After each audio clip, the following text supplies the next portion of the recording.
And this new nor'easter is on the heels of a significant winter storm, with big-time recovery efforts underway right now in Oxford, Mississippi, as residents are facing freezing temperatures and still no power in the aftermath of this historic winter storm.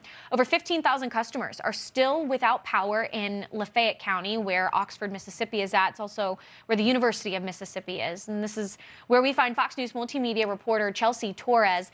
Chelsea, we've been seeing some really big issues with interstates across northern Mississippi today. I-22, I-55, complete shutdown. What was your experience like, number one, getting to Mississippi from where you're stationed out along the mid-Atlantic, but also traveling into the heart of Oxford with some of the most significant impacts?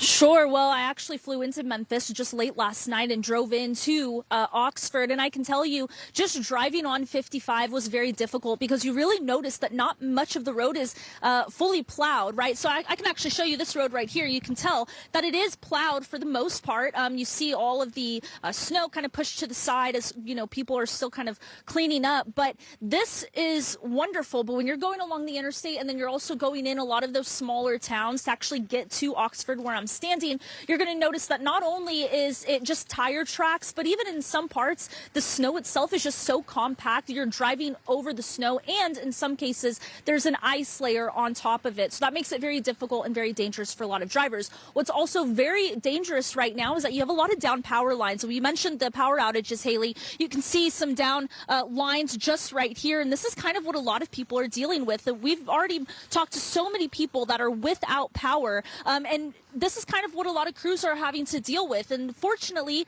now that the sun is out, that is the light at the tunnel here. As you mentioned, more power outages are kind of, that number is decreasing. But here you can see just how heavy these tree limbs can be with all of that ice that's on it, causing that weight to really hit those power lines. Imagine just a very difficult job for a lot of crews right now. But we did talk to one couple earlier today. They said that they're expecting to get power here in the next 10 days. This is what they had to say of how they're trying to stay warm. We've been blessed because we have gas logs, and we kind of barricaded ourselves in, and that little room has been warm, and we have a gas stove. But you walk out in the hall and you feel like you're literally outside. And it sure does feel cold outside. Haley, you can see right here just how thick this ice is. And now that it's really starting to melt, which you could probably see behind me, it's actually almost like shards that are starting to fall down, and it gets very thick. It can hurt, actually. And when we were talking to Stephen James earlier, who's out there kind of helping neighbors really cut and clear up a lot of this trees, he had said that you really have to be careful because these trees, this shards of glass, they're so thick. And again, as you mentioned, and as we've seen just right there, some of these tree limbs that are broken, such as the one here on that power line, if that falls, that can be very dangerous. So again, this is what crews are having to deal with right now. Fortunately, the mayor of Oxford did say that the National Guard should be here in the city sometime today. So we're kind of waiting on an ETA of when that will happen. And then she also mentioned distribution sites for a lot of people that do not have power and are trying to stay warm in their homes, but then also are running low on supplies and food. So we'll keep you updated on when all of that will be coming here to Oxford. Haley? Yeah, Chelsea, I was going to ask, since you're in a neighborhood, you're speaking with residents there, what are they in dire need of the most? Is the food prep okay? Because I know, especially with the multifamily household, you're now on day 4 in a lot of cases. And so did they prep enough? Are you getting that sense?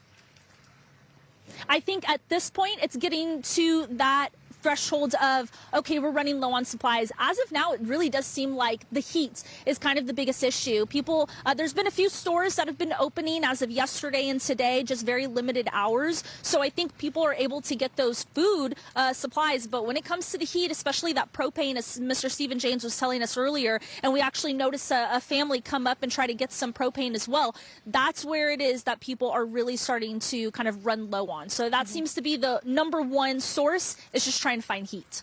Yeah, definitely. Well, Chelsea, stay safe out there. And speaking to all the different reporters we've had over in Oxford, those tree branches were still falling when it was ice, and now you have icicles that are falling from above you. So it can be really dangerous. So Chelsea Torres, once again, thank you so much, Fox News multimedia reporter.